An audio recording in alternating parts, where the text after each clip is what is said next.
Kerja keras pemerintahan Pangeran Jayakarta mengembangkan ajaran Islam di Jakarta kini telah menuai hasil yang gemilang.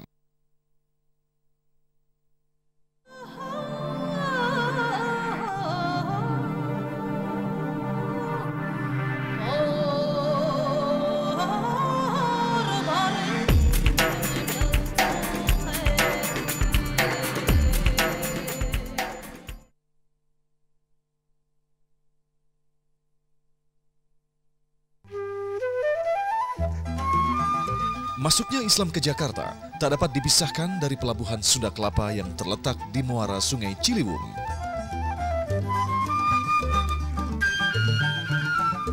Ratusan tahun silam pelabuhan ini menjadi tempat persinggahan para pedagang dari berbagai bangsa di dunia.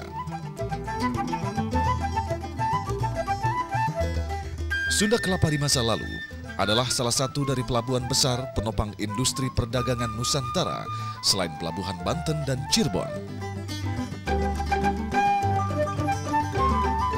Pada tahun 1515 itu dibuat beritanya yang disebut berita Tome Pires Suma Oriental. Dan dibuat itu disusun di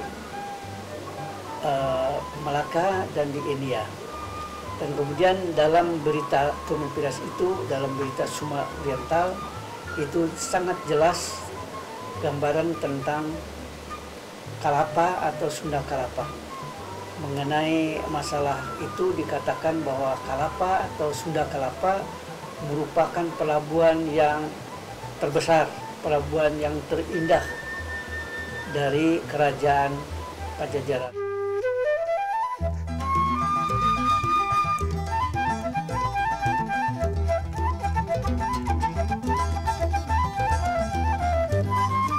Pada abad ke-15, Sunda Kelapa telah menjadi bandar perdagangan internasional.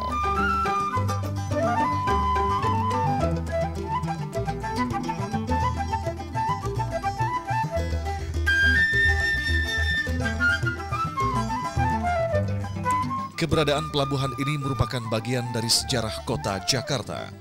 Namun yang hingga kini masih menjadi perdebatan, apakah penguasaan atas pelabuhan ini pada tahun 1527 merupakan tonggak masuknya Islam ke wilayah Jakarta?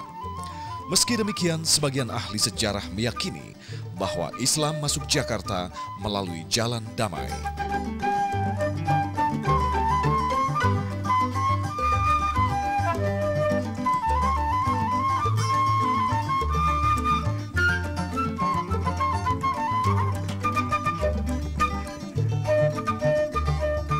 Suatu hari di bulan Juni 1527, Laskar Islam di bawah kepemimpinan Fathahillah menyerbu pelabuhan Sunda Kelapa yang kala itu berada di bawah kekuasaan kerajaan Pajajaran. Penyerangan ini dilakukan sebagai upaya mencegah meluasnya pengaruh Portugis di wilayah Nusantara.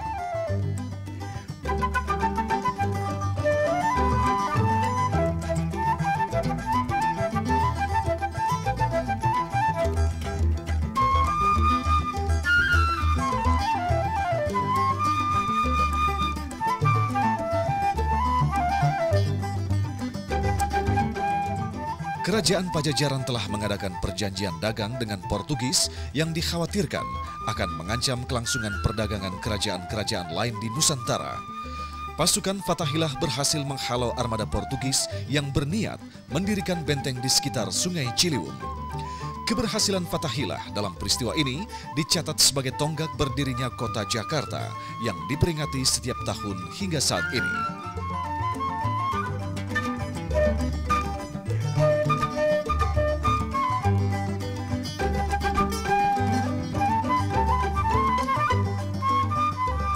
Sunda Kelapa kemudian berganti nama menjadi Jayakarta yang dipimpin oleh Fathahillah dengan gelar Pangeran Jayakarta pertama.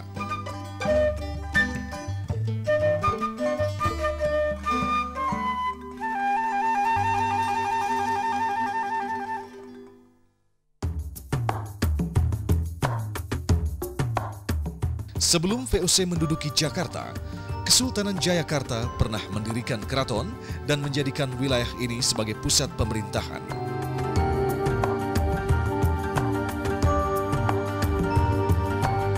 Tercatat dalam sejarah, masjid tertua di Jakarta seharusnya berada di sekitar wilayah Kali Besar Barat.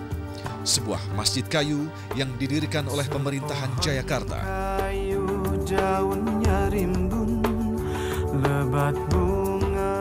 Namun saat penyerangan oleh VOC, tak hanya masjid, keraton, dan seluruh bangunan milik Kesultanan Jayakarta dihancurkan hingga tak bersisa. Sembahyang apa gunanya walaupun hidup 1000 tahun, bila tak sembahyang apa gunanya.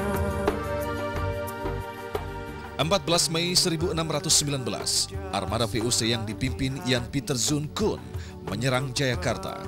Masyarakat Jayakarta kala itu tak dapat memberikan perlawanan yang berarti. Walaupun hidup 1000 tahun, bila tak sembahyang. Wilayah ini pernah menjadi lautan api selama 3 hari akibat serangan tersebut. VOC membangun kembali wilayah bekas Kesultanan Jayakarta dan mengganti nama Jayakarta menjadi Batavia.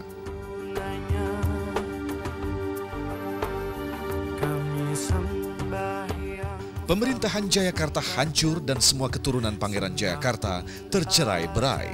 Salah satu keturunan Pangeran Jayakarta lari ke arah timur atau wilayah yang dikenal sebagai Jatinegara Kaum. Konon disinilah tempat Pangeran Jayakarta membuang jubahnya. Ada pula pendapat yang mengatakan bahwa disinilah tempat Pangeran Jayakarta dimakamkan. Berita yang simpang siur mengenai keberadaan Pangeran Jayakarta beserta pengikutnya merupakan gambaran betapa dinamisnya sebuah alur sejarah.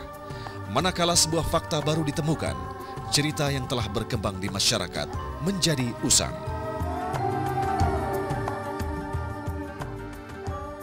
Maka pada tahun 1619 itu boleh katakan tentara dari Maluku VOC masuk ke Jakarta. Tetapi sebelumnya Pangeran Wijayakrama itu sudah diambil oleh Mangkubumi, oleh Rana Manggala dari Banten sebelum terjadi penyerangan oleh Yepikun, Yapita Sungkun dengan tentaranya dari Maluku dan lain sebagainya. 1000 orang itu kosong pemerintahan di sini karena sudah diambil Pangeran Wijayakrama dengan istrinya dan anaknya ke Pontang. Pontang itu di daerah Banten, dari Pontang rupanya dibawa ke Bantennya, kemudian ada ke Kampung Ketengah.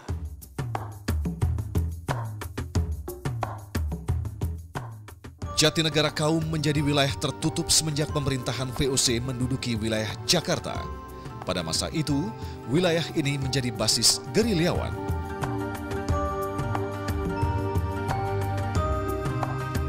Untuk menjalankan ibadah, para gerilyawan yang dipimpin oleh Pangeran Ahmad Jakarta atau Pangeran Jayakarta ketiga mendirikan sebuah mushola pada tahun 1620.